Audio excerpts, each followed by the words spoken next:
Alhamdulillahirrabbilalamin. Wassalatu wassalamu ala asrafil anbiya wa mursalin.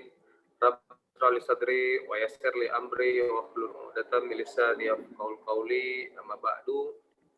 Alhamdulillah pada pagi yang hujan di Banda Aceh ya. Yang hujan ini kita bisa berkumpul bersama untuk mendengarkan kuliah umum dari Pak Zulham ya, dari Dharma Wangsa dengan judul Data Mining dengan metode asosiasi rule dan algoritma FP Growth. Nah, mungkin pada pertemuan kali ini ada beberapa mahasiswa sebagai gambaran dari Prodi TI dan Prodi Pendidikan Teknologi Informasi yang interest terhadap data mining. Nah, pada pagi ini webinar kita akan dimoderatori oleh Pak Bustami, mungkin juga akan memberikan kuliah pengantar sedikit. Selanjutnya akan dipaparkan lebih detail oleh Pak Zulham. Baik, kemudian ucapan terima kasih dari Buka Prodi kami, Pak, yang sudah berkenan untuk memberikan materi tentang data mining. Nah, ya Pak, salam kembali Pak. Siapa? Beliau tidak bisa berhadir karena ada kegiatan di kampus. Selanjutnya untuk mempersingkat waktu, kita persilakan kepada moderator kita dan pemateri kita untuk memaparkan materi tentang data mining ini. Kepada Pak Bustami dan Pak Zulham, kami persilakan dengan segala hormat. Baik, sebelumnya Assalamualaikum warahmatullahi wabarakatuh. Waalaikumsalam. Alhamdulillahilladzi arsala rasulahu bil huda wa dinil haqq yudhhirahu 'alad dini kullih walau karihal kafirun walau karihal zalimun walau karihal munafiqun.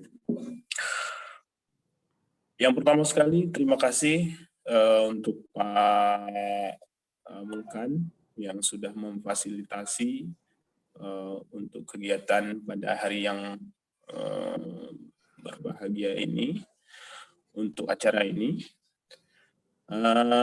Selanjutnya terima kasih yang sebesar-besarnya untuk Pak Dr. Zulham MKom yang sudah bersedia untuk memberi kuliah tamu pada hari ini. Yang kebetulan saya mengampu pada semester ini mata kuliah data mining di Prodi Teknologi Informasi. Ada satu lagi prodi di UIN Naraniri yang berkaitan dengan teknologi informasi, yaitu Pendidikan Teknologi Informasi, yang kebetulan pada semester ini juga punya mata kuliah yang hampir sama. Kalau di sana itu disebut dengan Big Data. Ya. Ada dosen yang lain yang mengajar di sana, jadi saya mengajak dosen tersebut untuk bergabung di sini, sehingga mahasiswa kita hari ini adalah mahasiswa dari dua prodi yang berbeda. Tetapi bentuk yang dipelajari hampir-hampir sama lah, Big Data dan Data Mining. Oke, sekilas mungkin saya akan membuka kuliah tamu ini sedikit dengan gambaran pemaparan mengenai data mining ya. Kemudian saya tidak buat slide yang khusus untuk ini karena kebetulan ini saya sebenarnya kemarin itu Pak Mulkan datang, kita akan buat kuliah tamu ini. Karena minggu kemarin itu belum siap, kita harus buat tanggal 1 April. Kebetulan saya semalam itu sebenarnya masih di Langsa, di Kota Langsa, karena ada kegiatan di sana. Jadi kemarin malam itu berangkat ke Banda Aceh, kebetulan baru jam 5 tadi, jam 5 pagi tadi sampai ke sini. Kalau seandainya nanti saya ngomong agak ngawur dikit, jadi dimaklumi karena baru belum tidur, belum sempat tidur. Oke, tidak apa-apa, tapi saya yakin karena bentuknya adalah online, jadi nampak dekatnya itu mungkin tidak bisa ini kan, jadi tidak masalah. Saya bilang oke, kita lanjut. Oke, baik. Sebelum kita serahkan kelas ini kepada Pak Zulham, saya sedikit ingin memberi gambaran tentang apa itu data mining. Ya, mungkin kita semua sudah sangat sudah kenal dengan data mining itu sendiri. Ya, kalau kita melihat dari kata yang dari kata-kata yang apa istilahnya yang hadir dalam data mining itu ada data, ada mining, ada data, dan mining itu kalau kita artikan dengan bahasa kita itu yaitu menambang. Kita mungkin sering dengar menambang itu bukan data. Yang kita sering dengar adalah menambang emas. Apa yang kita dapatkan ketika kita tambang emas? Maka yang kita dapatkan adalah emas. Gold mining itu akan menghasilkan emas. Kalau ada silver mining, maka hasilnya itu berupa silver atau perak. Kalau ada coal mining atau apa namanya batu bara, mining batu bara, berarti hasil dari tambang batu bara adalah batu bara. Tetapi ini ada sedikit mungkin salah persepsi, saya tidak tahu. Apakah ketika kita melihat definisi dari data mining, apakah itu akan menghasilkan data? Karena tadi kalau silver mining akan menghasilkan silver, kalau gold mining atau penambang emas akan menghasilkan emas, apakah menambang data akan menghasilkan data?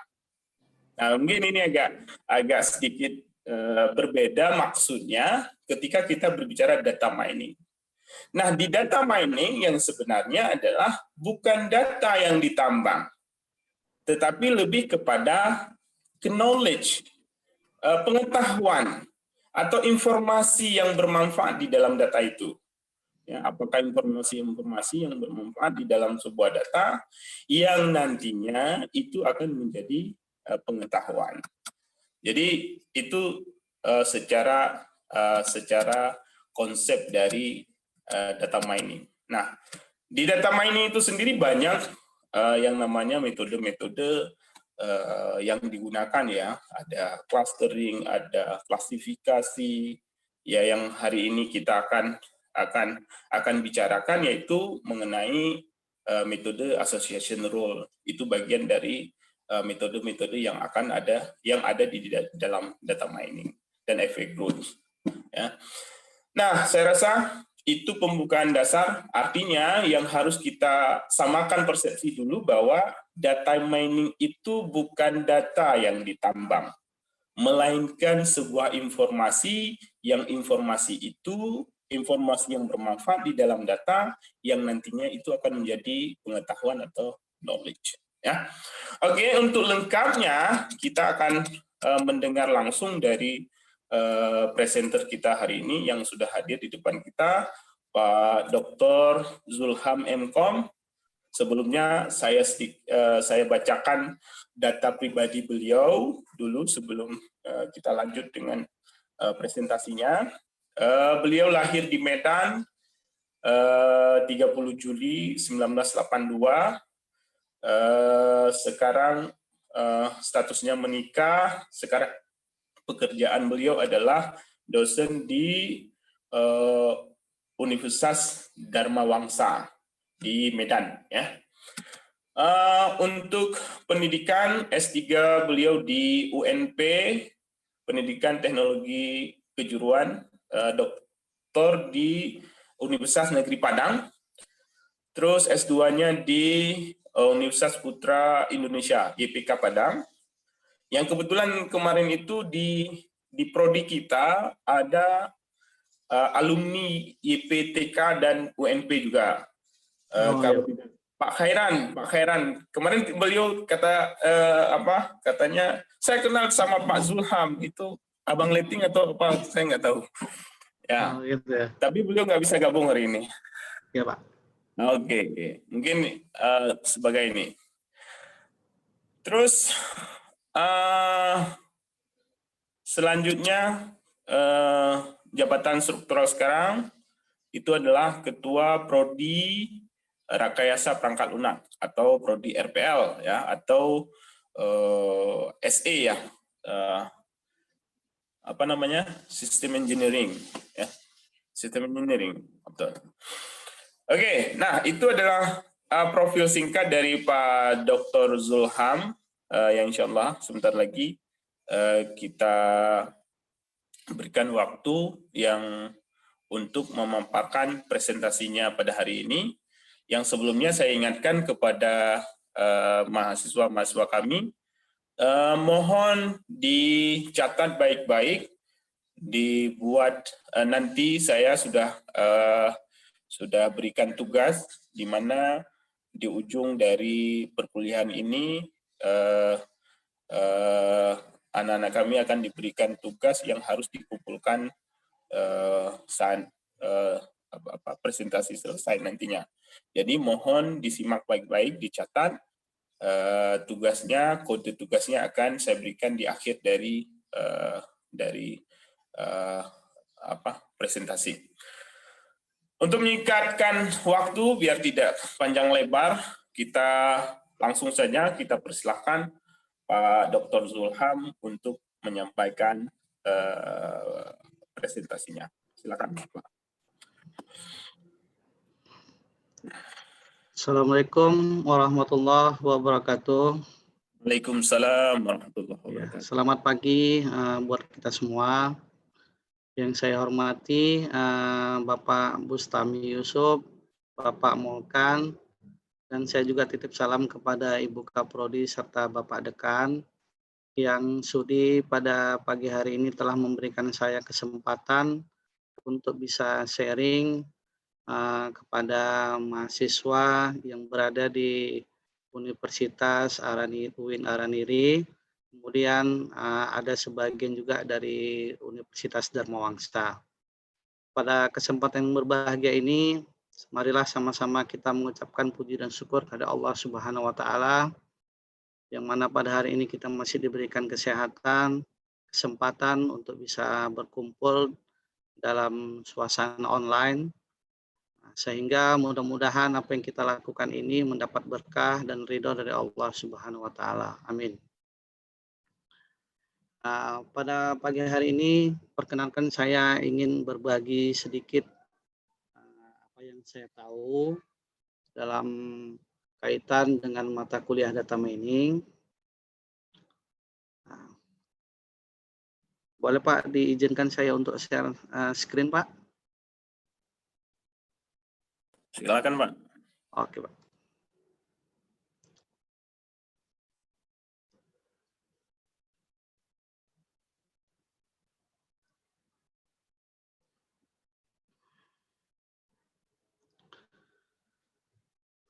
Yang pertama, saya ingin menyampaikan pengantar tentang data mining. Sebelumnya mungkin dari Pak Bustami sudah menyampaikan apa itu data mining, tapi saya coba sedikit mengulang dari apa yang disampaikan Pak Bustami.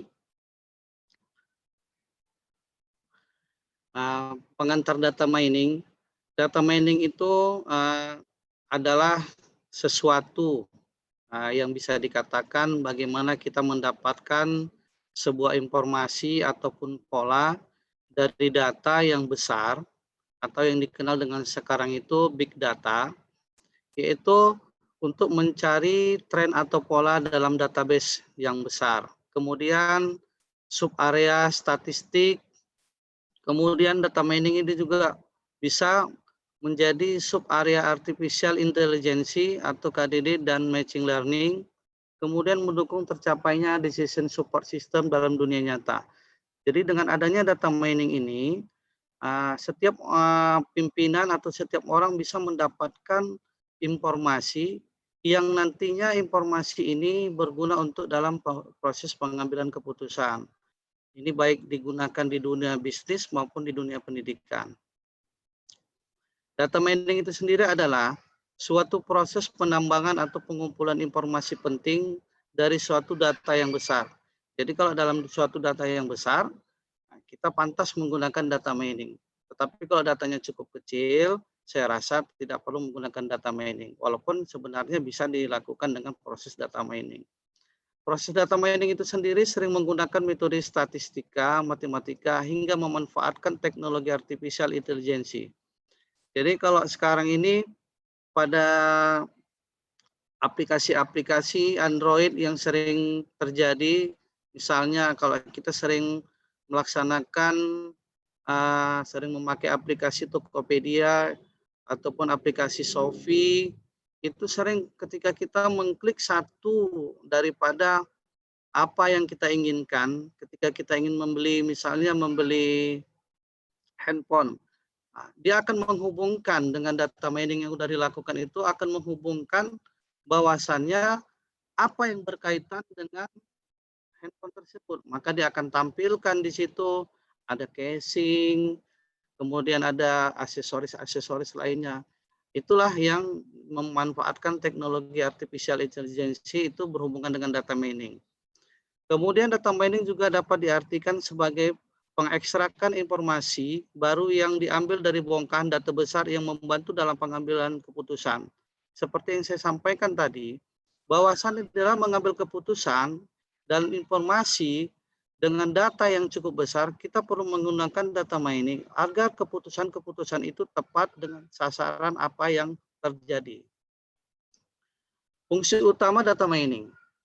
Data mining ini mempunyai dua fungsi utama yang tidak bisa dipisahkan. Yang pertama itu deskriptif.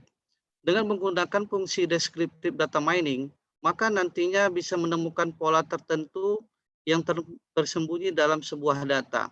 Jadi deskripsi ini ialah data mining yang sudah ada, data yang sudah besar yang ada, yang ingin kita gali, yang ingin kita tambang informasinya, kita bisa menemukan pola-pola yang berhubungan atau yang bernilai, sehingga kita menemukan karakteristik dalam sebuah data tersebut. Kemudian prediktif. Prediktif ini akan terjadi. Fungsi prediktif ini adalah bagaimana memprediksi apa yang akan muncul, apa yang akan muncul variabel-variabel lain yang belum diketahui nilai ataupun jenisnya. Misalnya kita ingin 2-3 tahun ke depan kita ingin informasi apa kira-kira yang bisa kita prediksi dengan data yang kita terima saat ini. Itulah yang dinamakan dengan prediktif. Memprediksi, kemudian deskriptif yang sudah ada, data yang sudah ada. Data mining mempunyai hubungan dengan teknologi lainnya, yaitu ada teknologi database, kemudian ada statistik, kemudian ada visualisasi, kemudian machine learning, kemudian ada artificial intelligence, kemudian ada algoritma dan ilmu-ilmu lainnya. Sehingga data mining ini pada zaman revolusi 4.0 ini sangat dibutuhkan karena berhubungan kepada keilmuan ataupun teknologi lainnya. Di mana pada saat ini dengan adanya revolusi industri 4.0, maka semuanya menggunakan database. Database ini digunakan untuk bisnis. Sehingga dengan adanya data mining, maka bisnis bisa berkembang dan arahnya juga jelas dengan pengambilan keputusan yang telah dilakukan. Baik itu menggunakan metode-metode algoritma, metode-metode asosiasi role, klasifikasi maupun metode-metode lainnya dengan menggunakan algoritma-algoritma yang ada di dalam data mining. Seperti yang disampaikan oleh Pak Bustami, proses daripada data mining itu adalah ada yang dinamakan dengan KDD, proses knowledge discovery. Ini adalah gambar daripada ilustrasi KDD. Saya coba ingin jelaskan satu persatu tahapan KDD, yaitu satu pemilihan data. Memproses pendahuluan dan pembersihan data merupakan operasi dasar seperti penghapusan noise yang dilakukan.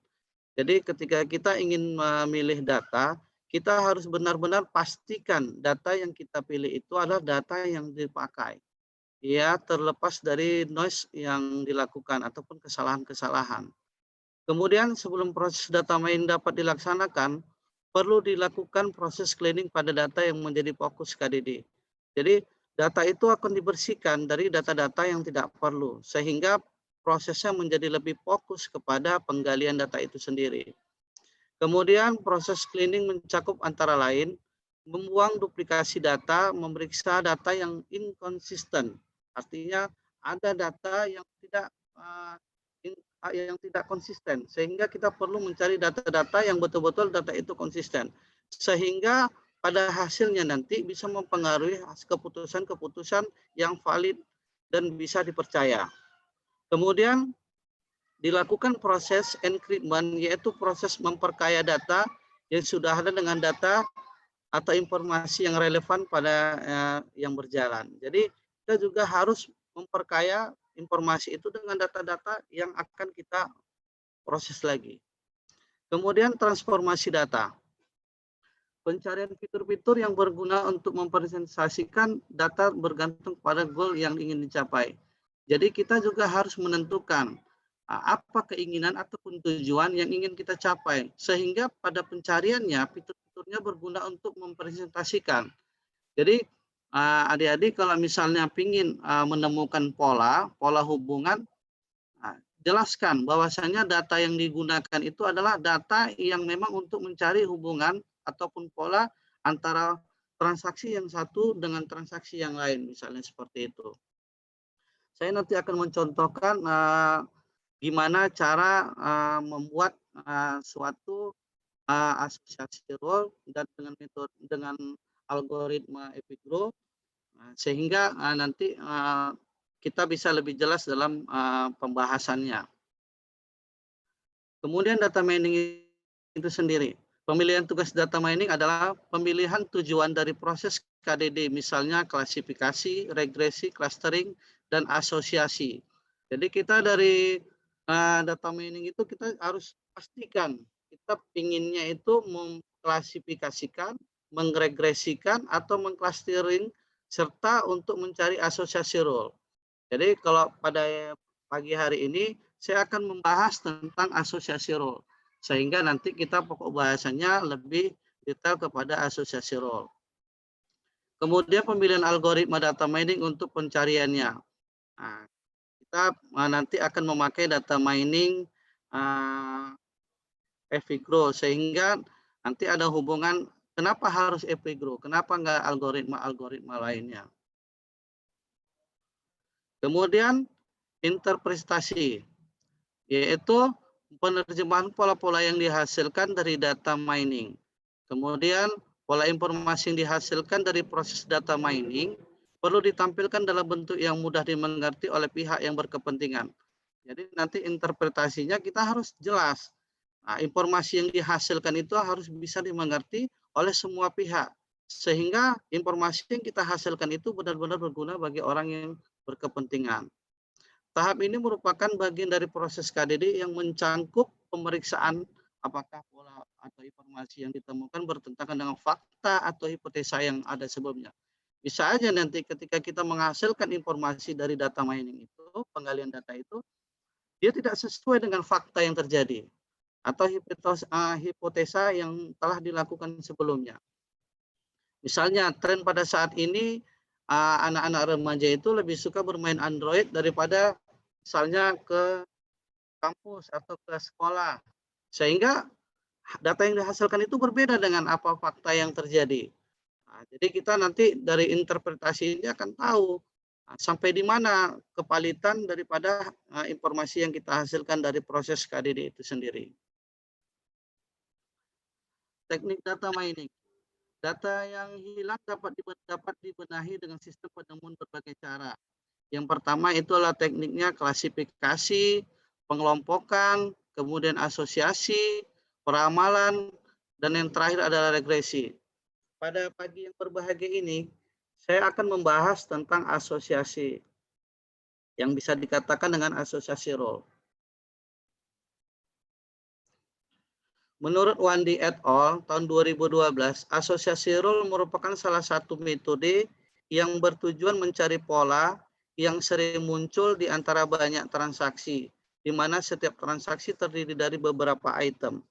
Jadi menurut si Wandi ini pada tahun 2012 dalam jurnalnya, asosiasi role ini adalah metode yang bertujuan mencari pola. Jadi artinya kita menemukan pola nanti pada waktu menggali data itu sendiri. Polanya itu tergantung keinginan. Misalnya di dalam saya dulu pernah melakukan penelitian di Dinas Kesehatan Kota Medan tentang pengadaan alat-alat kesehatan. Nanti saya akan contohkan di lampiran berikutnya. Jadi mereka ingin setiap pengadaan barang-barang itu sesuai apa yang mereka belanjakan dari Dinas Kesehatan Kota Medan dengan permintaan daripada puskesmas yang ada di Kota Medan. Nah, jadi selama ini yang terjadi sebelum dilakukan data mining, sering terjadi itu puskesmas itu meminta kepada Dinas Kesehatan datanya itu justru stok yang ada di Dinas Kesehatan itu ada yang satu macam terlalu banyak permintaan, kemudian yang satu macam lagi terlalu sedikit permintaan.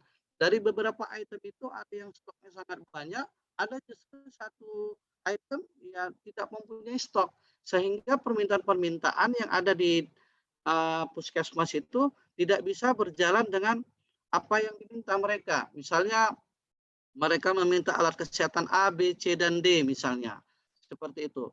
Nah, jadi ketika mereka meminta yang A itu stoknya habis di Dinas Kesehatan. Tetapi yang B justru yang tidak diminta, stoknya juga banyak di sana.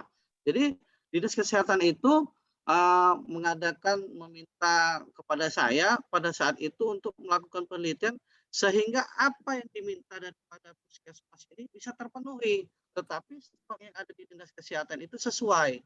Artinya tidak terlalu menumpuk di satu barang dan tidak barang-barang yang lain tidak habis stok seperti itu.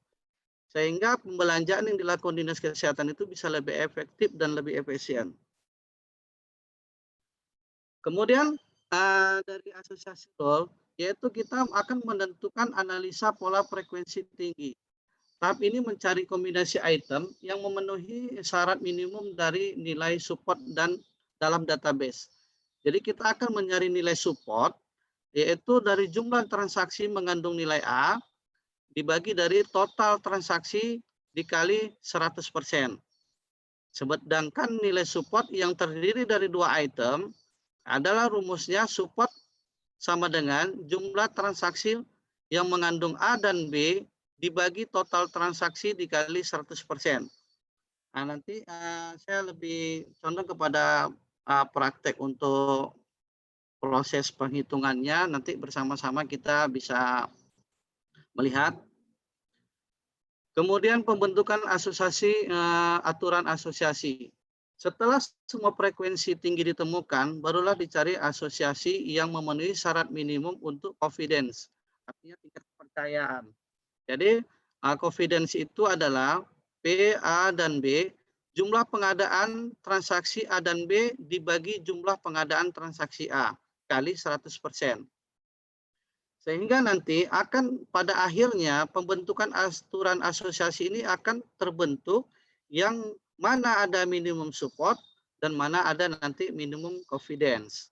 Sehingga nanti pada akhir cerita, makanya kita akan menemukan informasi-informasi dari data yang telah kita olah menggunakan algoritma dan metode yang kita buat. Kemudian frekuensi item set. Menurut Wandi, tahun 2012, langkah pertama pada asosiasi role adalah menghasilkan semua item. Jadi, dia juga sampaikan di sini bahwasannya salah satu yang paling berhubungan dengan asosiasi role ini adalah dengan menggunakan Figro. Sehingga pada pagi hari ini saya lebih mengambil Figro itu sebagai algoritmanya untuk mendampingi metode asosiasi role. Kita bahas sedikit tentang algoritma Figro. Algoritma Figro merupakan algoritma yang dapat digunakan untuk menganalisa struktur data dengan menggunakan karakteristik yang disebut dengan FV3. FV3 dibangun dengan memetakan setiap data transaksi ke dalam setiap lintasan tertentu dalam FV3. Nanti adik-adik dalam penyampaian saya boleh bertanya sehingga saya lebih enak menyampaikan dalam prakteknya.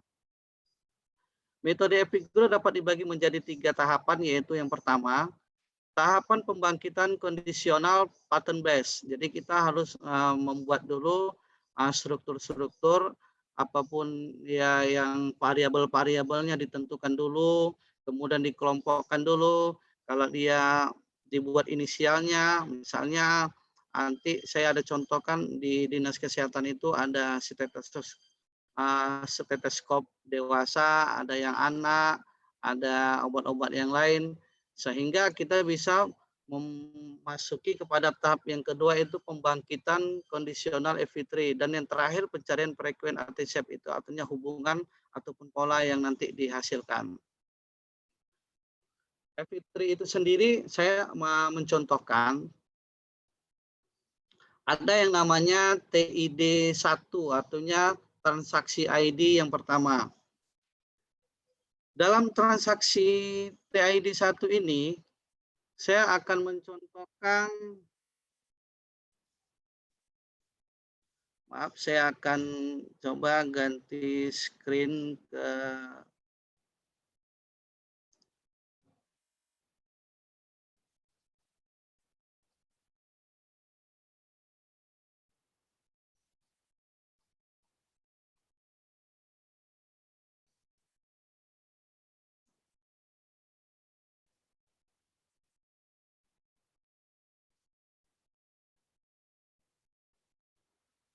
di sini.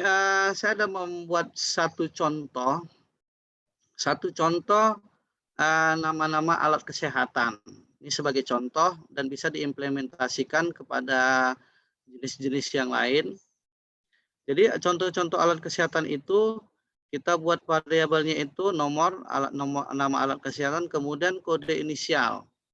Jadi ada stetoskop dewasa, inisialnya A, kemudian stetoskop anak, inisialnya B, kemudian tensimeter C, dan seterusnya.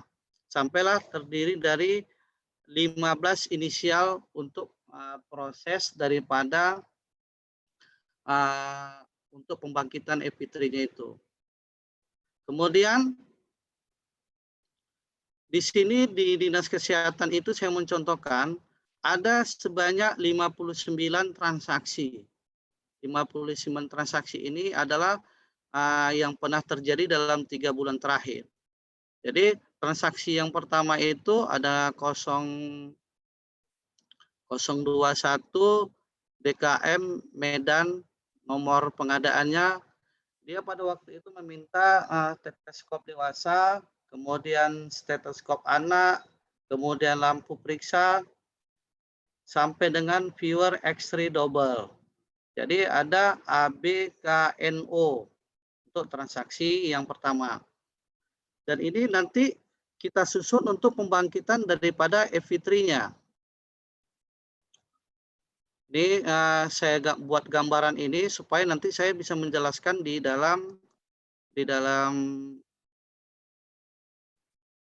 apanya, di dalam PowerPoint-nya.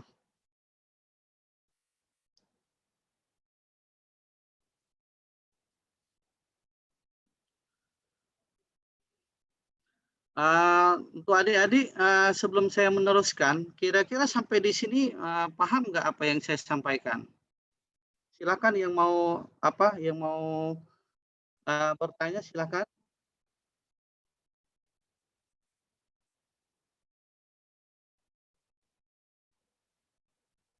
Adik-adik yang ingin bertanya, saya persilakan. Sebenarnya mata kuliah data mining ini lebih enaknya itu kita interaksi langsung sih sebenarnya. Tapi saya coba untuk bisa membantu adik-adik dalam kondisi online seperti ini. Kira-kira dari apa yang saya sampaikan, sebelum saya melanjutkan kepada EV3 dan nantinya terakhir itu kepada frekuensi antisepnya itu, kira-kira adik-adik sampai di sini kira-kira paham tidak? Oke, ada kira-kira yang mau ditanyakan sebelum dilanjutkan dengan pemaparan yang lain? Bentar saya panggil namanya saja. Misalnya Rifka Ariandi, apakah ada di situ? Ya, dengan saya, Pak. Ya, kira-kira paham atau ada pertanyaan yang mau ditanyakan? Alhamdulillah untuk sekarang sudah mulai memahami, belum dapat apa yang ingin saya tanyakan, Pak. Oh, oke. Yang lain kira-kira ada? Saifan Hafiz?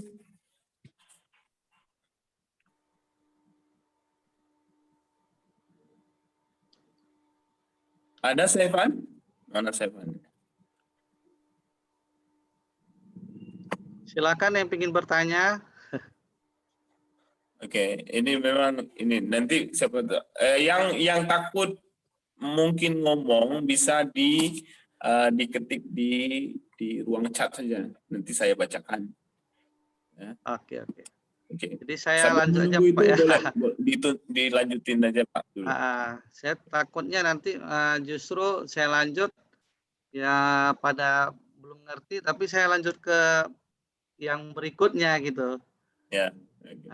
Oke, kalau begitu saya akan lanjutkan. Jadi pada FV3 ini, ada yang dibuat dengan transaksi pertama, yaitu TID pertama atau transaksi ID yang pertama, yaitu A, B, O, H, dan K. Masing-masing A, B, O, H, dan K ini mempunyai, ini adalah inisial daripada nama-nama pengadaan alat-alat kesehatan tersebut. Jadi di transaksi pertama itu A adalah sama dengan 1, B sama dengan 1, artinya pembelian pertama inilah yang terjadi, sehingga kita bentuk FV3-nya seperti ini. Kemudian saya gambarkan lagi di ID yang kedua, yaitu di sini terjadi pembelian A sama dengan 2, B sama dengan 2, J sama dengan 1. Inisial A ini bertambah menjadi 1 karena di transaksi yang kedua ada pembelian A, B, dan J. Jadi sehingga kita tambahkan di dalam TID ini A-nya menjadi 2, kemudian B-nya menjadi 2, J-nya menjadi 1. Artinya J-nya kita tambahkan karena pembeliannya berbeda dari pembelian yang pertama. Kemudian sampailah dia pada FV3 yang terakhir. Ada sebanyak transaksi ID 39. Jadi transaksi ID yang 39 ini di sini dikumpulkanlah semua yang ada di dalam data mining itu, di dalam FV3 itu, transaksi yang ingin kita dapatkan informasinya. Di sini ada A26, artinya terjadi pembelian A itu sebanyak 26 kali di dalam transaksi itu. Kemudian B itu terjadi 3 kali transaksi, ada yang 22 transaksi, dan seterusnya. Dengan TID yang transaksi yang 39 yang udah selesai ini, kita harus simpulkan. Masing-masing kita cari simpulnya. Yaitu yang pertama kita harus mencari simpul dari masing-masing inisial tersebut. Di sini kita mulai dari simpul K. Nah, jadi yang ada berhubungan dengan K itu yang kita munculkan. Di sini ada 0, B, O, J, K. Kemudian ada juga A, K. Semua simpul yang berakhir dengan inisial K. Dan simpul-simpul yang lain sampai nanti pada akhirnya menjadi simpul-simpul A. Ada simpul A yang terakhir nanti, AB. Sehingga nanti dari situ kita akan mendapatkan sufiksnya.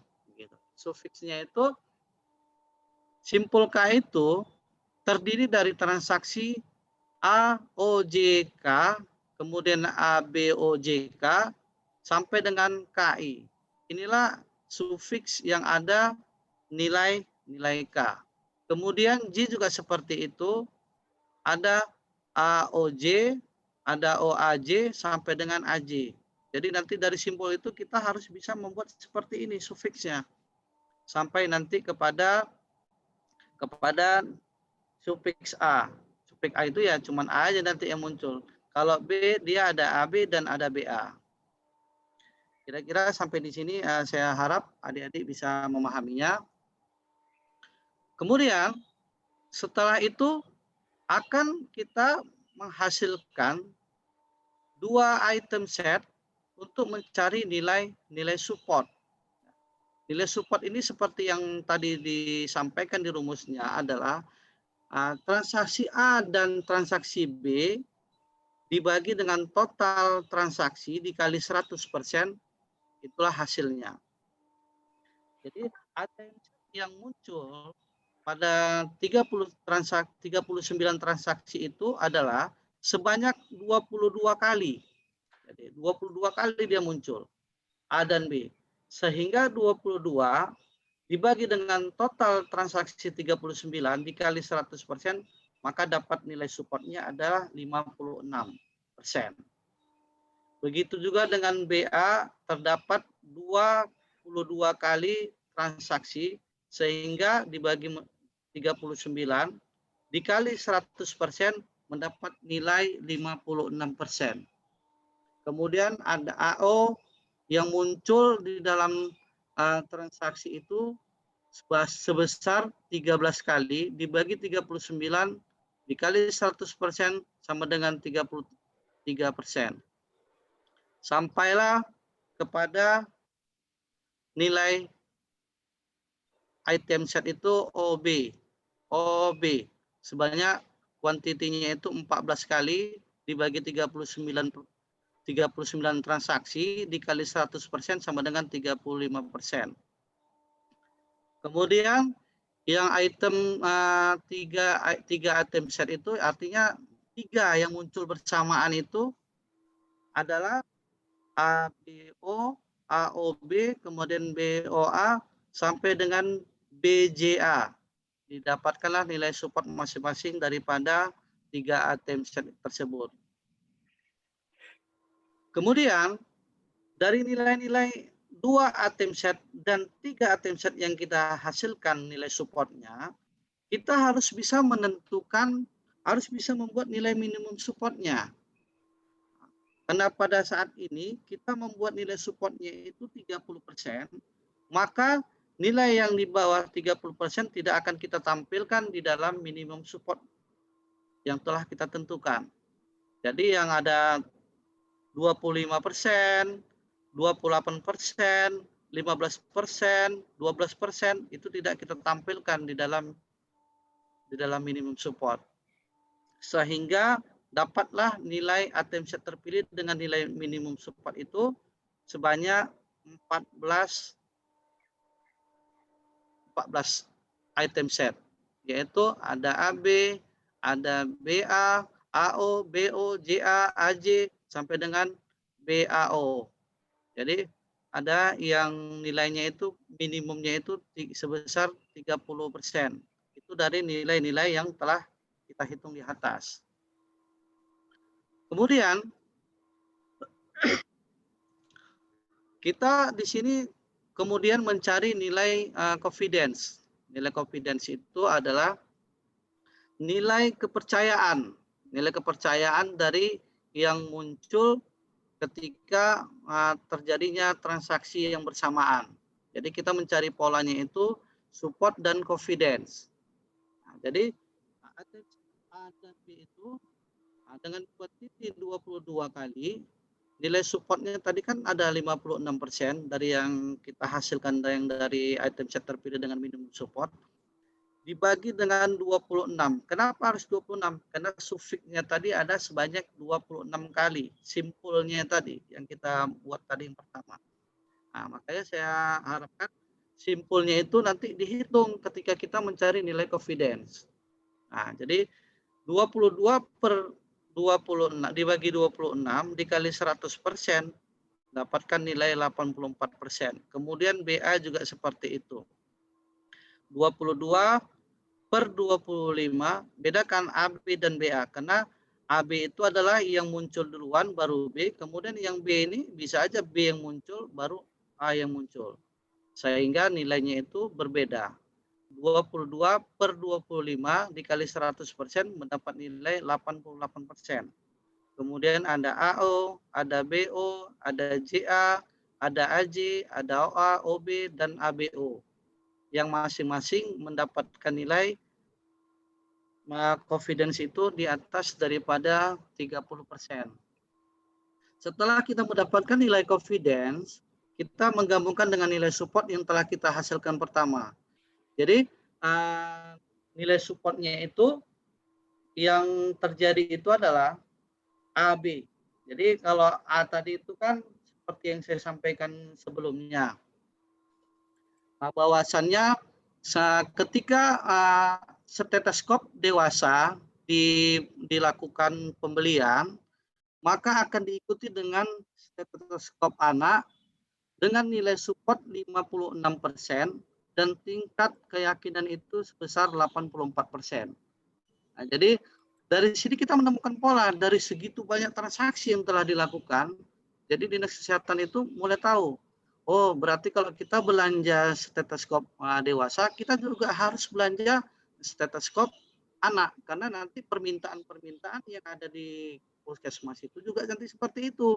Ketika dia meminta stetoskop dewasa, dia juga meminta stetoskop anak, sehingga hubungan-hubungan itu bisa mempengaruhi kepada pengadaan-pengadaan yang terjadi di Dinas Kesehatan.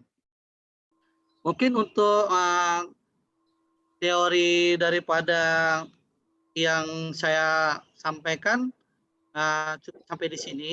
Sebenarnya saya lebih ingin itu ada pertanyaan-pertanyaan yang lebih jelas sehingga saya bisa menyampaikan lebih spesifik lagi. Mungkin sekian dari saya. Assalamualaikum warahmatullahi wabarakatuh. Waalaikumsalam warahmatullahi wabarakatuh. Baik, sebenarnya yang disampaikan Pak Sulham tadi sudah sangat detail mengenai active growth ya. Atau sederhananya cara berpikir seperti ini ya. Saya melihat apa yang Pak Sulham lakukan itu sama seperti kalau kita pernah ke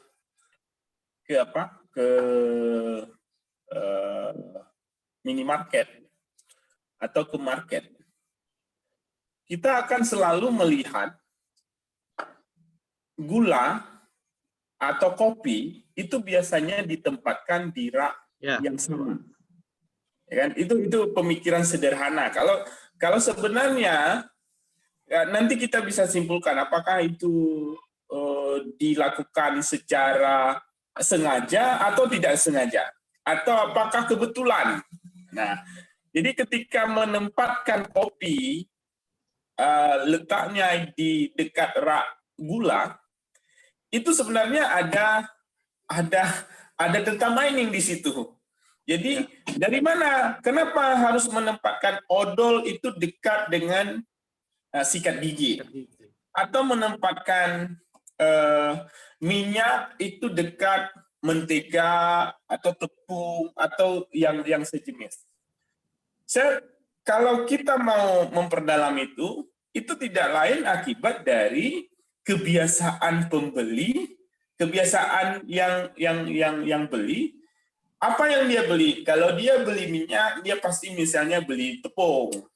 Dia beli gula biasanya, atau dia beli kopi, biasanya pasti dia beli gula atau dibeli susu. Berarti dia barang-barang itu adalah saling berkaitan. Kalau saling berkaitan, maka kalau ditempatkan pada rak yang sama, kemungkinan penjualan untuk barang itu akan lebih meningkat daripada di sini gula, di rak yang lain kopi, atau di rak yang lain susu. Jadi membingungkan. Kadang-kadang orang ketika lihat kopi, lihat di sampingnya ada gula, kau gula lah, dan sekelanya dan semacam. Jadi secara tidak langsung itu adalah bentuk dari data mining di situ, dalam hal ini yaitu association role, ya. Begitu kira-kira secara sederhananya. Yang dijelaskan sama Pak Zulham tadi sudah sangat komplit, ya. Baik, seperti yang Pak Zulham katakan tadi, sebaiknya itu ada diskusi dan pertanyaan dari anak-anak semua atau adik-adik kami semua. Ada 1-2 pertanyaan? Atau harus disebutkan nama-namanya? Atau harus diberikan nilai lebih bagi yang bertanya? Ini bagi anak-anak kami yang dari PTI, nanti laporannya akan saya sampaikan ke Pak Mas Rura, siapa yang datang, siapa yang tidak datang. Terus kalau ada yang bertanya, nanti akan saya sampaikan, mungkin akan diberikan nilai lebih lah. Ada? Rosa, ada yang ingin ditanyakan? Rosa Tessa Lorenza. Iya, saya Pak. Ya, ada kira-kira yang mau ditanyakan? Karena ke depan itu di dalam mata kuliah data mining kita akan belajar itu, ya, karena kebetulan kita fokusnya pada penggunaan aplikasi-aplikasi big data, kita juga sebenarnya akan mempelajari tentang metode-metode yang ada di dalam data mining secara algoritmanya. Baik, silakan Rosa. Iya, Rosa ingin tanya yang di sini Pak, yang di data mining kan berhubungan dengan teknologi lain. Jadi Rosa ingin tanya yang teknologi DB itu gimana cara menghubungkan teknologi DB dengan data miningnya Pak?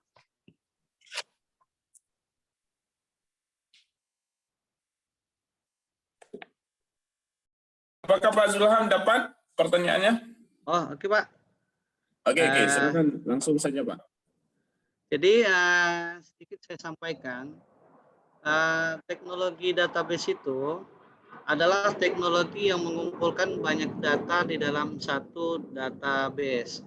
Jadi kita pun dalam data mining ini akan mengolah database. Jadi database yang tersedia itu akan terbantu dengan adanya data mining. Sehingga pada waktu kita mengolah data mining itu sendiri, maka akan menghasilkan informasi dari database itu sendiri gitu. Jadi dari database yang tersimpan dalam teknologi itu kita akan mendapatkan informasi bahwasannya seperti yang disampaikan oleh Pak Bustami, bahwasannya kalau di supermarket itu ketika orang beli kapas pasti akan membeli obat merah. Ketika beli obat merah pasti akan membeli kapas dan membeli Hansaplast untuk mengobatinya. Kira-kira seperti itu. Ketika membeli kopi pasti akan membeli, kemungkinannya itu untuk membeli gula itu lebih tinggi. Semua itu terkumpul di dalam database. Database itu kita hasilkan dari mana? Dari transaksi-transaksi yang terjadi selama ini. Bisa 2 bulan terakhir, 3 bulan terakhir, ataupun 1 tahun terakhir. Untuk bisa memprediksi apa yang diinginkan oleh kebiasaan orang lain. Kira-kira seperti itu, Dinda. Baik Pak, terima kasih Pak. Oke, baik. Ada lagi? Tadi ada yang chat. Siapa ini? Dari Sohibul. Apakah algoritma machine learning bisa dipakai untuk algoritma data mining? Ini Pak. Silakan Pak Zulham. Oke Pak. Sebenarnya saya ingin menyampaikan bahwasanya machine learning ini sebenarnya bukan bisa dikatakan pure algoritma, tetapi machine learning ini ada hubungan seperti artificial intelligence. Jadi dipakai machine learning ini di dalam data mining ini memang sangat besar kaitannya. Seperti yang saya sampaikan sebelumnya, ketika kita belanja di dalam aplikasi Tokopedia ataupun Lazada, ketika kita membeli handphone, nah ketika nanti 2 atau 3 hari lagi kita buka aplikasi tersebut, mereka akan menyimpan data-data kita itu untuk menghasilkan hubungan itu tadi dari artificial intelligence. Jadi data yang masuk itu misalnya kita ingin beli handphone, nanti dia akan tampilkan handphone jenis-jenis yang berbeda-beda. Kemudian dia akan tampilkan apa yang berhubungan dengan handphone tersebut, misalnya casing ataupun aksesoris lainnya. Itu adalah menggunakan teknologi artificial intelligence yang ada hubungan dengan machine learning. Nah, kira-kira seperti itu. Gimana kira-kira Dinda, sudah paham? Gimana ini Pak, siapa nih yang bertanya tadi? Sohibul. Gimana Sohibul? Terima kasih Pak. Sudah terjawab kan? Jadi machine learning ini adalah bagian daripada keilmuan artificial intelligence sebenarnya. Dia bukan algoritma. Ya, jadi dia memakai data mining itu untuk mengembangkan daripada artificial ini. Artificial ini kan semakin banyak data yang masuk, informasi yang masuk, maka dia akan semakin pintar. Seperti mengajari dia. Lama-lama dia akan semakin pintar. Jadi hubungan dengan data mining apa? Dia mengambil informasi yang dapat dihasilkan dari data mining ini. Nah, seperti saya sampaikan tadi, ketika kita beli, misalnya beli berangkat ke perangkat komputer di online itu rata-rata aplikasinya sudah menggunakan artificial intelligence. Ketika kita ingin beli laptop, dia akan muncul yang berhubungan dengan laptop, kemudian nanti ada di laptop itu nanti kita dimunculkan lagi di bawah itu kita ingin cari apa, misalnya ada mouse, ada ingin cari perangkat-perangkat yang berhubungan dengan laptop itu sendiri. Nah, jadi disitulah letak keilmuan daripada artificial intelligence. Jadi kalau artificial intelligence itu hubungan kuatnya dengan data mining apa? Karena dia dihasilkan dari informasi. Nah, semakin banyak informasi yang dihasilkan, maka artificial itu semakin valid dia, semakin bagus, semakin kuat pengetahuan yang dihasilkan dari situ. Kira-kira seperti itu. Baik Pak Zulham, saya rasa sudah terjawabkan pertanyaan dari Adinda Sohibul. Ada yang lain? Atau harus saya bacakan nama-namanya satu persatu? Ya. Dari apa yang saya sampaikan tadi, kira-kira ada yang mau ditanyakan? Ya, Nikma Marwah Mahbengi, ada pertanyaan? Enggak ada, Pak. Oh, enggak ada. Baik. Saya Arif Karyandi, Pak. Oke, silakan. Jadi sekarang kita sering mendapatkan begini, Pak. Jadi sebelum kita searching sesuatu di media sosial ataupun apa, kita kan biasanya membicarakan sendiri tentang apa yang ingin kita beli. Kita belum searching sama sekali, tapi ketika kita buka multimedia itu, tiba-tiba muncul sendiri iklan-iklan tersebut. Teknologi seperti apa yang dilakukan sehingga bisa seperti itu? Boleh diulangi pertanyaannya? Oke, jadi gini Pak Zulham, Ya, biasanya gimana, Pak? kan kita ada keinginan nih mau beli sesuatu, tapi Ya. kita belum beli. Tapi ketika kita buka apakah Facebook, ketika kita buka Instagram, iklan yang muncul itu produk yang ingin kita beli. Kira-kira bagaimana kinerja itu? Nah, gimana cara kerjanya itu, Pak? Ya. Seperti yang saya sampaikan tadi di awal, data mining ini ada 2. Yang pertama dia itu adalah deskriptif, yang kedua adalah prediktif. Jadi yang deskriptif itu justru dia sudah terjadi dia. Justru sudah terjadi, kita hasilkan informasi dari data itu sendiri. Yang kedua dia akan terjadi. Itu yang dinamakan dengan prediksi. Nah, jadi itu ada hubungan dengan artificial, ada. Karena artificial itu membaca daripada database-database yang digali dari data mining itu sendiri. Nah, ketika informasi itu disampaikan, mungkin dengan ID-nya Facebook ataupun IG kita dulu pernah terhubung kepada pembelian ada yang hubungan dengan apa yang keluar itu sendiri. Itu pasti.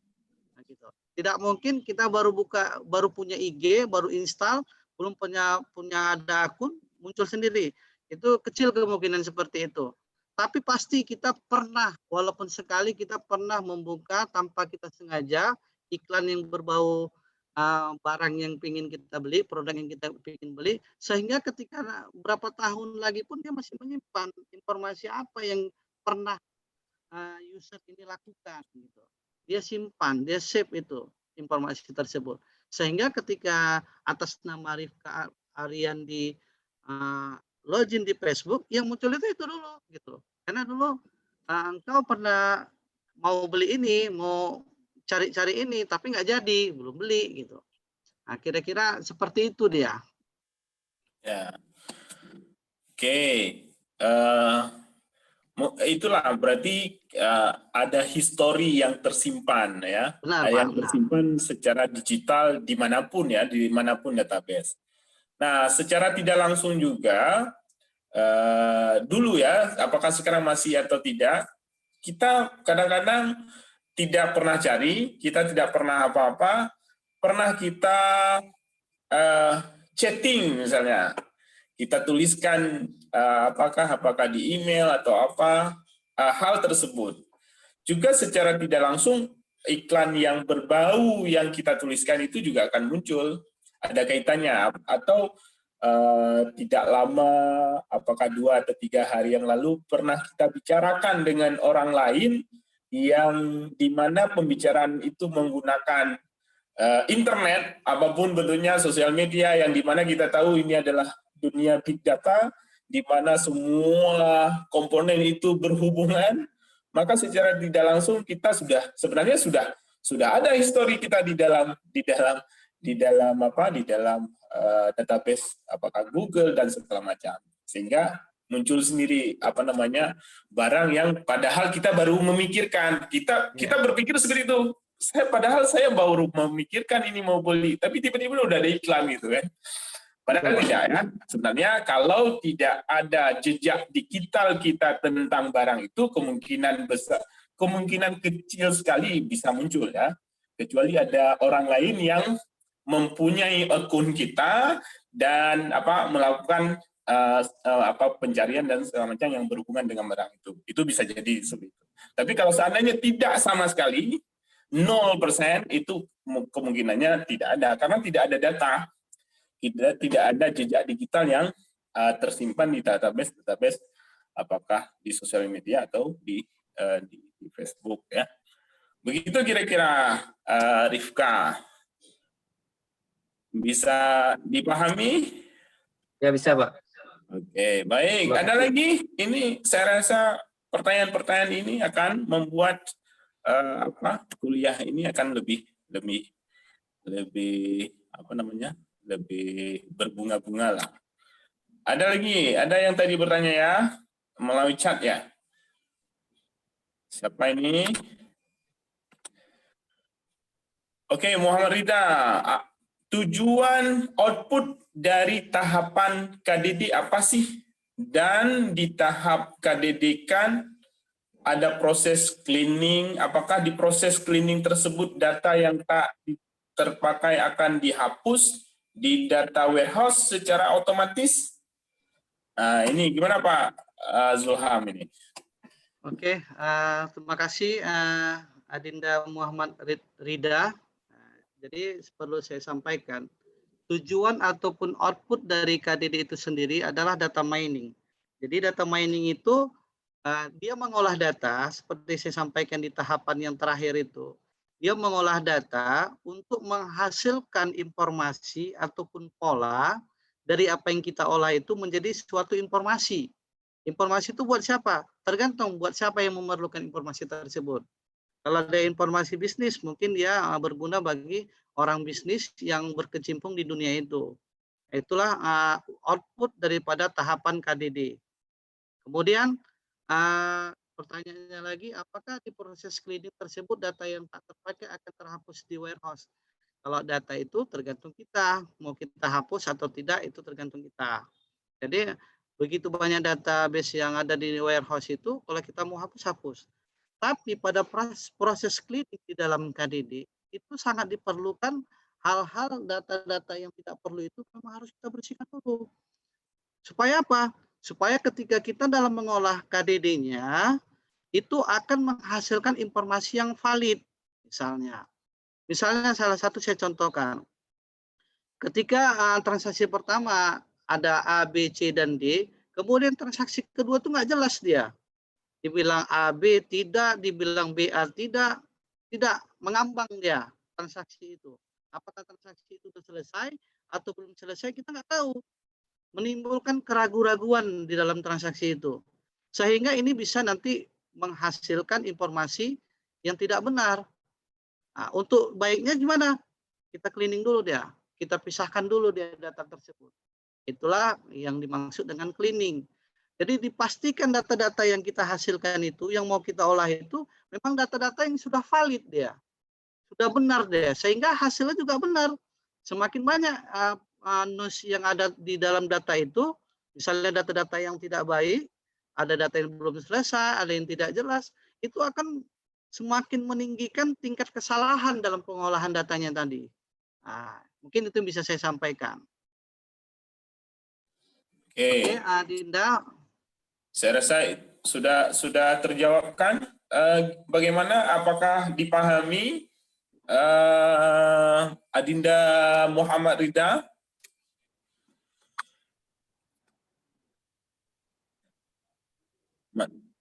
Oke, sudah ya. Berikutnya ada dari mana ini? Dari Muhammad Firdaus. Bagaimana kami tahu bahwa beberapa data kami telah disalahgunakan atau dibocorkan? Apakah ada aplikasi atau website yang bisa digunakan? Oh, bagaimana ini Pak? Ini Muhammad Firdaus dari Prodi TI ya. Ya. Sebelumnya saya mohon maaf, sebenarnya pertanyaan ini lebih kepada sistem pengamanan komputer ini Pak ya. Ya. Kriptografi Pak. Jadi, tapi saya boleh bahas sedikit. Pak, bagaimana kami tahu bahwa beberapa data kami telah disalahgunakan atau dibocorkan? Kita tidak akan pernah tahu data kita sudah diambil orang atau sudah digunakan orang lain. Itu pasti, secara digital juga seperti itu. Kita tahunya kapan? Ketika data itu digunakan. Biasanya seperti itu. Misalnya data transaksi perbankan yang sering dicuri orang di akun digital.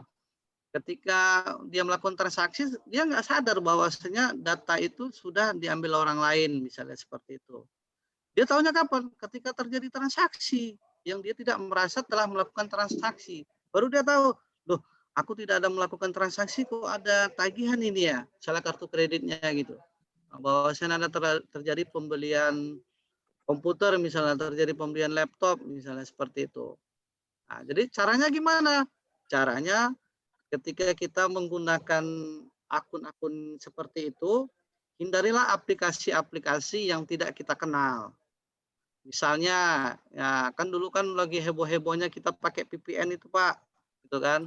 Nah, saya dulu hindari VPN itu aktif ketika saya lagi melakukan mobile banking, gitu. Saya nonaktifkan dulu dia. Jangan ketika saya aktif dengan mobile banking, VPN saya justru masih aktif. Ini akan sangat membahayakan. Nah, hal-hal seperti itu yang bisa kita lakukan. Kalau tahunya kapan? Ketika data itu digunakan baru kita tahu. Kalau data itu nggak digunakan ya jadi dokumen orang lain, ya kita nggak pernah tahu gitu. Ini situ saja yang dapat saya sampaikan Pak. Ya, terima kasih Pak Zulham. Ya mungkin seperti itu ya. Tetapi begini, mungkin ini mungkin ada adik-adik berpikir ketika misalnya mencari sesuatu keyword di Google dan tiba-tiba ada iklan, yang berhubungan dengan keyword tersebut, itu sebenarnya bukan pencurian ya, maksudnya itu bukan pencurian. Kita lupa bahwa ketika kita buat akun sesuatu, itu ada yang kita centang itu. Deklarasi itu. Deklarasi yang panjang sekali, yang dimana dijelaskan di situ bahwa data yang kita ini kan akan digunakan oleh kepentingan perusahaan. Ada di situ. Kita nggak ada baca itu. Apakah kita declare, kita langsung centang. Padahal di situ dijelaskan bahwa histori dari yang kita gunakan pada aplikasi itu akan digunakan ya untuk kepentingan apa saja. Kalau seandainya bentuknya kepentingan untuk iklan, maka akan muncul iklan. Tetapi itu bukan pencurian. Kalau seandainya yang dianggap oleh saudara Firdaus tadi itu pencurian. Tapi kalau pencurian itu sudah berbeda ya. Kalau yang tadi itu kita lebih kepada kita sudah declare itu, sudah centang. Kita sudah centang bahwa kita akan memberikan apa saja data yang kita gunakan pada aplikasi tersebut untuk kepentingan perusahaan tersebut. Walaupun sekarang itu ada yang protes ya di WhatsApp ya, yang kemarin itu dipertanyakan end-to-end-nya deskripsi end-to-end description-nya. Tapi kita tidak bahas sampai ke situlah. Oke. Selanjutnya lanjut ke pertanyaan berikutnya. Ini ada yang bertanya lagi dari Nur Halim Habibi. Masih berhubungan dengan pertanyaan Rifka Ariandi, apakah mungkin jika sebuah data didapatkan dari mikrofon smartphone? Karena seperti yang kita tahu, ada beberapa aplikasi yang di dalamnya diminta perizinan mikrofon atau audio. Bagaimana Pak Zulham menanggapi ini? Oke, makasih kepada Dinda Nur Halim. Jadi yang disampaikan tadi dengan Pak Bustami tadi, mungkin ini ada hubungan dengan yang disampaikan tadi, bahwasannya apakah memungkinkan? Kalau mungkin itu mungkin aja. Kalau kita cerita mungkin itu mungkin aja. Tapi biasanya data yang kita dapat itu, data yang didapat oleh rekam digital itu, jejak digital itu, memang dihasilkan dari hal-hal yang tidak kita sadari sebenarnya. Mungkin aja di dalam aplikasi-aplikasi yang telah Adinda lakukan itu ada mendapatkan perizinan mikrofon tanpa kita sadari. Sekarang banyak itu di Google itu bisa mencari apa dengan mikrofon misalnya seperti itu. Itu adalah merupakan rekam jejak digital kita. Tapi apakah bisa didapatkan dengan tidak ada perizinan? Ya, saya rasa kalau dia tidak diizinkan, kecil kemungkinan data kita itu bisa diambil oleh aplikasi-aplikasi yang lain. Tapi kalaupun pernah kita melakukan hal itu akan menjadi jejak digital kita gitu. Jadi kalau misalnya kita pernah melakukan pencarian melalui mikrofon ataupun audio di dalam suatu aplikasi, tanpa kita sadari itu sudah menjadi rekam jejak digital kita. Jadi sehingga data-data itu nanti bisa dihubungkan dengan apa yang kita cari tadi untuk menjadikan informasi yang diperlukan mereka. Kira-kira seperti itu. Tapi kalau cerita mungkin atau tidak mungkinnya, mungkin saja saat ini. Dengan revolusi industri 4.0 ini, semuanya mungkin aja. Teknologi itu dari segala sisi, apa aja bisa dilakukan. Tapi saran saya sama Adinda tadi yang bertanya tentang keamanan komputer tadi, semakin tinggi tingkat teknologi yang ada saat ini, semakin tinggi tingkat keamanan yang ada saat ini, semakin tinggi tingkat peretasan daripada yang dilakukan oleh orang lain. Jadi dia akan berjalan dengan sejajar itu. Semakin tinggi teknologi itu, semakin tinggi sistem keamanan komputer, maka semakin tinggi tingkat kebocoran informasi itu sendiri. Nah, itu harus kita pahami, bukan dia satu naik satu turun, justru dia sejajar dia. Nah, jadi semakin tinggi teknologi itu biasanya perbankan, yang paling sering itu perbankan sih. Jadi Kebetulan saya juga pernah kerja di perbankan bagian IT-nya, Pak. Jadi saya sedikit banyaknya mengerti juga kan. Semakin tinggi tingkat teknologi yang diterapkan di situ, maka semakin tinggi tingkat kewaspadaan mereka itu sendiri sebenarnya. Rentan terhadap kebocoran-kebocoran informasi. Gitu. Mungkin itu yang bisa saya sampaikan. Terima kasih. Oke, berarti pencuri itu berkorelasi dengan teknologi ya? Iya, benar, Pak. Betul. Oke, baik. Terima kasih Pak Zulham untuk jawaban dari Adinda siapa tadi? Oke. Selanjutnya ada lagi. Ini tadi saya melihat itu adalah beberapa dari mahasiswi atau mahasiswa teknologi informasi dan pendidikan teknologi informasi. Ada Ayu, ada yang mau ditanyakan? Ayu Wahyuni? Tidak ada ya? Oke. Ada yang mewakili dari Dharma Wangsa mungkin? Tapi saya tidak kenal yang mana ini ya. Iya. Ada satu misalnya Triandi Yusma Rizal dari Dharma Wangsa tidak? Saya share Pak, kayaknya bukan kelas saya. Oh bukan ya. Iya. Oke. Saya share memang di Dharma Wangsa, cuman saya nggak tahu apakah mahasiswa Dharma Wangsa di kelas lain gitu. Baik.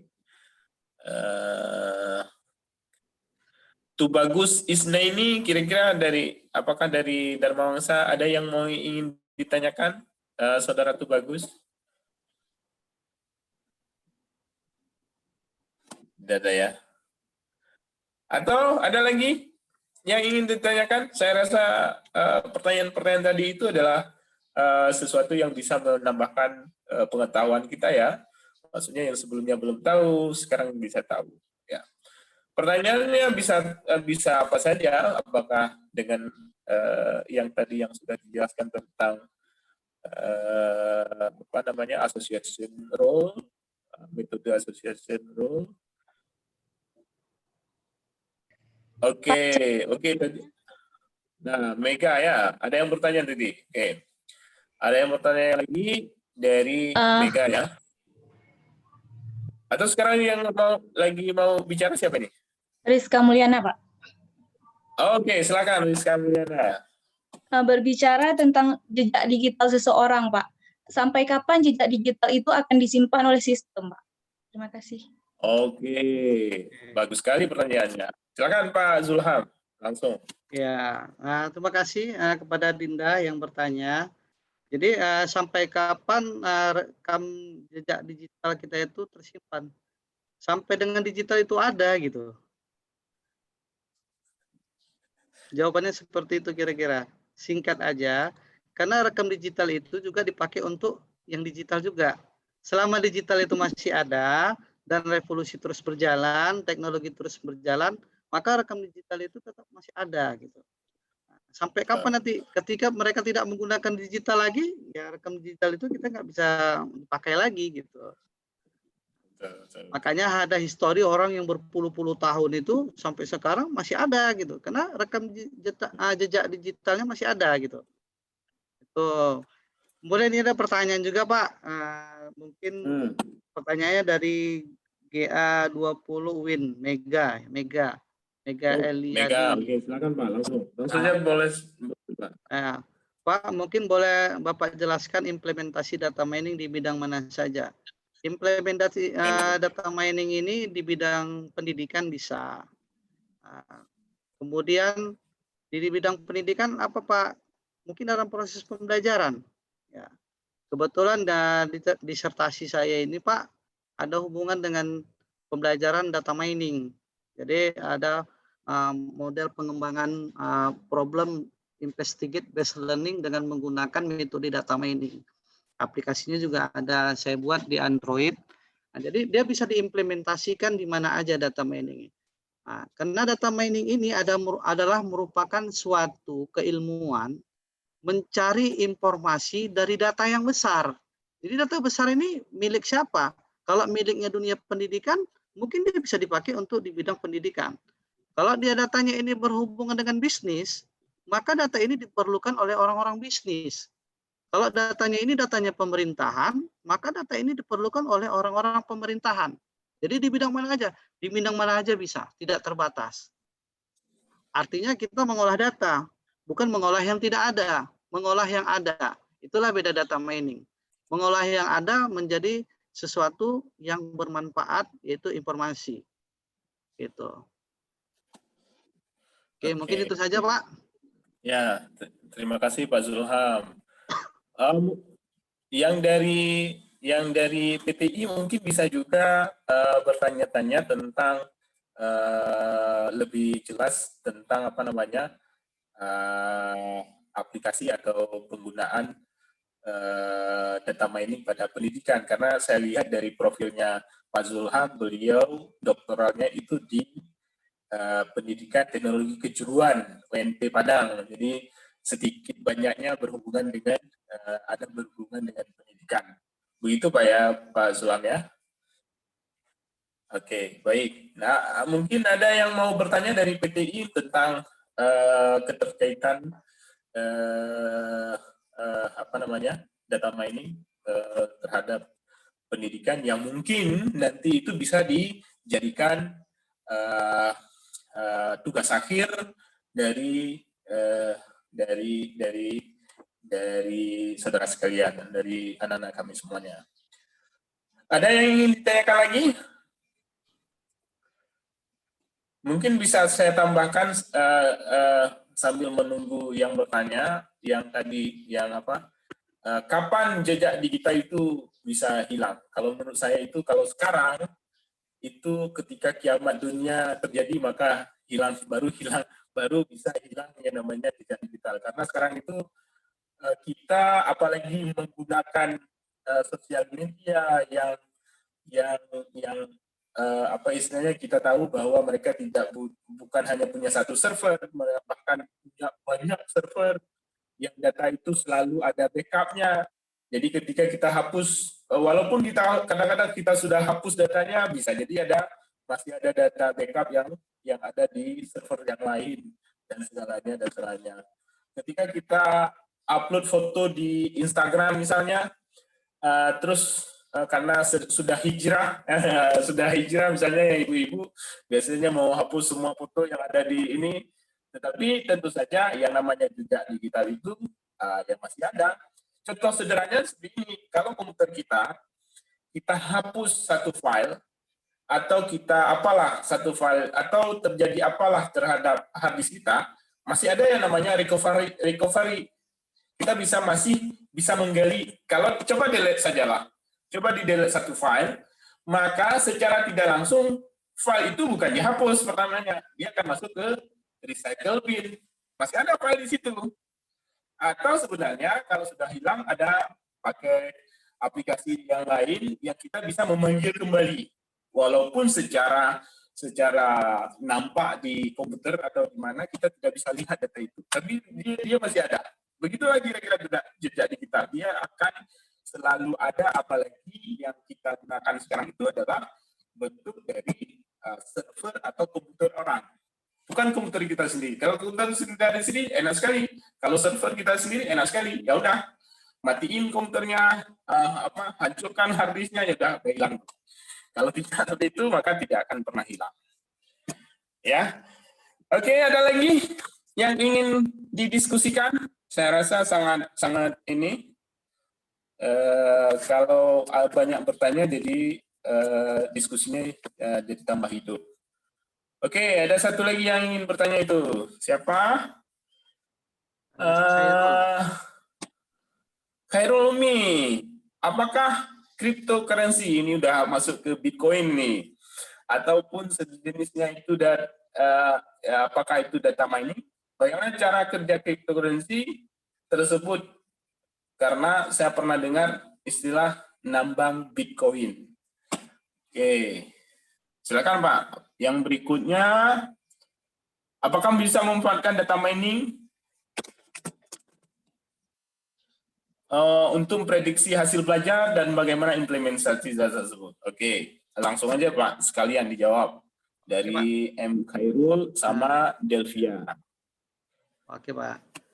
Jadi Dinda Khairul, apakah cryptocurrency ini seperti Bitcoin itu sejenisnya itu data mining? Saya bisa katakan itu bukan data mining. Nah, yang dimaksud dengan nambang Bitcoin itu seperti yang disampaikan Pak Bustami, bahwasannya itu nambang emas itu ya emas yang dihasilkan, bukan menambang data untuk menghasilkan informasi. Nah, jadi gimana cara kerjanya kalau cryptocurrency ini saya kurang paham karena ini keilmuannya mungkin sedikit berbeda dengan keilmuan yang lain. Dan ini lebih kepada kriptografi ini kayaknya Pak. Jadi kepada sistem pengamanan gitu. Jadi yang dinamakan dengan nambang Bitcoin itu bukan menambang data. Kalau kita menambang data itu mendapatkan informasi. Kalau menambang Bitcoin itu menambah kekayaan dia. Menambang sesuatu uang gitu. Sebenarnya bahasanya seperti itu. Memang data mining itu artinya menambang atau menggali. Tapi menggali itu bahasa metaforanya sebenarnya. Kita mendapatkan menggali data itu artinya masuk ke dalam data itu untuk mencari informasi. Kira-kira seperti itu. Kemudian yang pertanyaan yang kedua, apakah bisa dengan memanfaatkan data mining ini untuk memprediksi hasil belajar? Bisa. Bisa menggunakan prediksi namanya, prediktif. Maka tadi ada fungsi utamanya ada deskriptif, ada prediktif. Kita bisa menghasilkan kira-kira ketika dia nanti mempelajari mata kuliah A, dia dapat mendapat nilai A, kemudian mata kuliah yang satu lagi dia mendapatkan nilai B, mendapatkan nilai satu lagi A, dia akan dicari hubungan mata kuliah ini sehingga nanti bisa memprediksi hasil belajarnya pada mata kuliah tertentu nilainya juga A. Kenapa? Karena ketika orang suka ketika orang suka makan, dia pasti akan berhubungan dengan hal-hal yang disukainya. Begitu juga kita dalam belajar. Ketika dia suka statistik, dia nggak akan lepas dari matematika. Dia nggak akan lepas dari keilmuan-keilmuan yang berbau dengan hitung-hitungan. Kira-kira seperti itu. Sehingga bisa diprediksi ke depannya ketika dia mendapatkan nilai ini bagus, mata kuliah yang berhubungan dengan mata kuliah yang sudah kita prediksi tadi akan mendapatkan hasil yang bagus. Tapi ketika dia beda keilmuan, mungkin kita perlu mencari data-data pendukung lainnya. Kira-kira seperti itu. Kemudian implementasinya seperti yang saya sampaikan tadi. Implementasinya ada untuk memprediksi hasil belajar ini gunanya untuk bisa memprediksi dia nanti mau jadi apa gitu. Saya sempat dulu mau buat penelitian tentang disertasi saya itu sebenarnya itu meningkatkan hasil belajar dengan prediksinya gitu. Dengan data mining tadi sehingga nanti menghasilkan bahwanya si anak ini dia akan pantas menjadi seorang seorang programmer, seorang marketing digital atau teknopreneur, kira-kira seperti itu dengan hasil-hasil belajar yang dihasilkannya tadi. Tapi karena ada sesuatu, saya tidak jadi mengambil penelitian itu, tinggal meningkatkan pengembangan model pembelajaran. Jadi itulah kira-kira yang saya sampaikan. Dari pertanyaan Delvia Maulida. Kemudian ada pertanyaan dari Arya Abdi. Apakah Cengs dan Cuki di internet itu bisa dikatakan data mining? Bisa. Kenapa? Cengs dan Cuki itu kan adalah histori. Histori apa yang sudah pernah kita lakukan. Misalnya kita pernah buka website apa, kita buka aktivitas apa di internet, itu bisa menjadi data mining. Artinya data mining itu bukan data mining yang seperti apa, tapi itu bisa menjadi bahan informasi daripada jejak digital kita. Selama ini kita pernah buka website misalnya website pembelajaran misalnya, maka mereka akan menghasilkan hubungan-hubungan dengan website-website yang berhubungan dengan pembelajaran. Kalaupun ada iklan, nanti iklan-iklan pembelajaran yang dimunculkan. Kira-kira data miningnya di situ hubungannya. Kemudian yang terakhir, Pak, apakah terdapat perbedaan antara data mining, big data, atau data science? Nah, data science ini baru nih, Pak. Gitu. Apakah terdapat perbedaan antara data mining, big data? Data mining ini adalah menggali data. Nah, perhatikan ya, adik-adik. Data mining ini adalah menggali data dari data yang besar. Data yang besar itu apa? Big data. Namanya juga big data. Data yang besar. Jadi data mining ini mengolah dari big data gitu. Sehingga dihasilkanlah informasi. Nah, kalau data science ini saya belum fix saya jawabannya, Pak, karena ini juga lagi booming ini, baru-baru keluar ini bahasanya itu. Karena kemarin kita kuliah umum juga ada mengundang pembicara tentang data science ini. Tapi data science ini sebenarnya tidak terlalu jauh bedanya dengan data mining. Intinya mendapatkan informasi data science ini untuk menghasilkan arah bisnis atau digital. Kira-kira seperti itu. Dengan adanya data science ini nanti bisa menghasilkan informasi-informasi yang bisa digunakan untuk bisnis. Nah, data science itu sebenarnya hampir-hampir sama seperti data mining, cuman cara kerjanya aja yang berbeda, Pak. Mungkin itu saja, Pak. Saya nanti jam 10, udah jam 10. Jam 10:15 atau 10 saya izin live, Pak ya. Oke. Nah, kita ini cuma sampai jam 10 karena ada waktu 3 menit lagi. Adakah satu pertanyaan terakhir? Atau kalau tidak ada, ada? Oke, ini saya jawab yang terakhir, Pak ya. Oke. Ada, ini mungkin saya rangkum aja dari yang terakhir. Sekalian Pak, dirangkum. tools, Okay. iya, tools data mining, apakah sama dengan tool yang digunakan untuk big data seperti halnya Hadoop dan lain-lain? Kemudian atau secara khusus, saya akan jawab secara khusus untuk data mining ini ada aplikasi yang digunakan, yaitu toolsnya itu RapidMiner. Kalau saya dulu pakai RapidMiner, tapi saat ini saya cuma belum buat di Play Store. Saya juga ada buat aplikasi Android untuk mengolah data mining dengan 4 algoritma. Algoritma a priori, Epigro, kemudian algoritma C45 sama K-means. Jadi saya ada buat aplikasi itu. Cuman belum saya buat di Play Store karena masih banyak administrasi yang harus dilengkapi. Jadi itu nanti bisa berguna untuk apa? Untuk adinda-adinda. Kalau saya nanti udah saya bisa informasikan ke Pak Bustami ataupun ke Pak Mulkan untuk bisa di-download maksudnya gitu kan. Mungkin sebagai penutup, data mining ini secara simpelnya adalah bagaimana kita menggali data yang begitu besar yang tak mungkin bisa kita terjemahkan secara kasat mata dengan menggunakan algoritma ataupun dengan metode-metode yang kita sesuaikan dengan keinginan kita. Sehingga dengan keinginan itu saya ingin ketika dengan mengolah data ini menghasilkan informasi yang bisa meningkatkan bisnis saya. Saya harus lakukan apa dengan data itu? Jadi data mining itu digunakan untuk itu, menghasilkan informasi yang mendukung keputusan dalam upaya bisnisnya, kira-kira seperti itu. Saya harus beli apa? Saya harus belanja apa untuk bisa memenuhi kebutuhan pasar. Dengan data-data yang dihasilkan selama ini, kita bisa mengumpulkan informasinya, kemudian mendapatkan informasi yang lebih detail, sehingga bisa dihasilkan informasi yang betul-betul berguna buat si punya kepentingan. Mungkin data mining itu lebih condongnya seperti itulah kira-kira. Mungkin itu saja yang dapat saya sampaikan. Lebih dan kurang saya mohon maaf. Kalaupun ada pertanyaan-pertanyaan yang belum saya jawab ataupun sesuai dengan apa yang diinginkan, saya mohon maaf. Saya kembalikan kepada Bapak Moderator, Bapak Bustami. Assalamualaikum warahmatullahi wabarakatuh.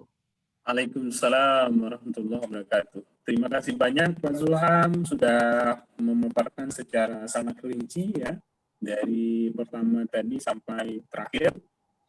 Ini luar biasa nih. Ini mudah-mudahan bisa menjadi tambahan ilmu ya bagi kita semua yang hadir pada hari yang berbahagia ini, dan semoga kita doakan bisa menjadi amal jariah insyaallah nanti di yaumil akhir untuk Pak Zulham yang sudah mau berbagi dengan kita insyaallah. Bagi anak-anak kami yang khususnya untuk prodi TI, tugas dari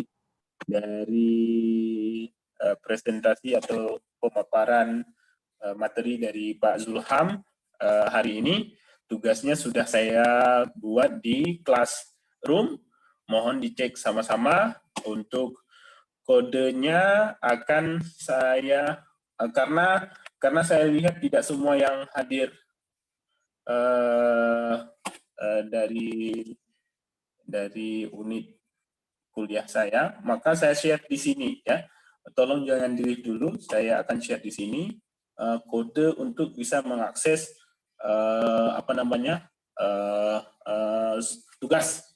tugas untuk hari ini. Terima kasih banyak Pak Zulham. Saya sebenarnya sudah menggantikan kelas saya pada hari ini. Sebenarnya ini adalah kelas yang saya harus ajarkan pada hari ini, dan Pak Zulham sudah menyediakan waktu untuk berbagi dengan kita semua hari ini. Terima kasih banyak. Semoga ini bisa bermanfaat untuk semua.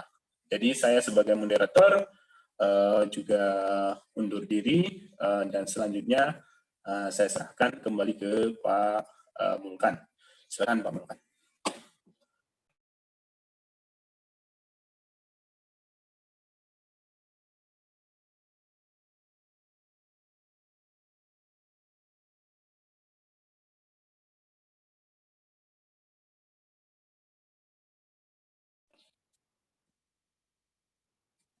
Pak Mulkan, mic belum di...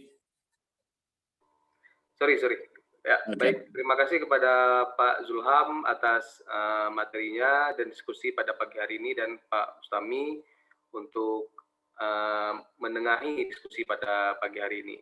Di tengah kita sudah hadir Bu Kaprodi, yaitu Bu Eriawati. Mungkin ada sepatah dua kata dari Bu Eriawati sekaligus penutupan seminar webinar pada pagi hari ini. Pada Bu Eriawati kami persilakan dengan segala hormat. Baik, terima kasih. Assalamualaikum warahmatullahi wabarakatuh. Waalaikumsalam warahmatullahi wabarakatuh. Segala puji bagi Allah yang telah memberikan kita kesehatan, sehingga kita masih bisa melaksanakan agenda yang sudah kita rencanakan jauh-jauh hari. Alhamdulillah pada hari ini sudah terlaksana dan sudah selesai. Kemudian selawat serta salam tidak lupa kita sajikan kehadirat Nabi Muhammad SAW yang telah membawa kita dari alam kebodohan ke alam penuh dengan ilmu pengetahuan. Mungkin penghormatan saya kepada Bapak narasumber Dr. Zulham, juga sebagai narasumber yang kedua Sami Yusuf merangkap jadi moderator dan sekaligus sedang kuliah pada hari ini. Kami selaku mungkin Prodi Teknologi Informasi mengucapkan terima kasih yang tak terhingga kepada Pak Zulham yang sudah memberikan ilmu atau arahan dan segala yang berhubungan dengan mungkin data mining tadi. Saya di pertengahan tadi juga mengikuti seminar studium general ini. Mudah-mudahan ilmu yang disampaikan itu sangat berguna bagi mahasiswa semuanya, menambah wawasan bagi mereka.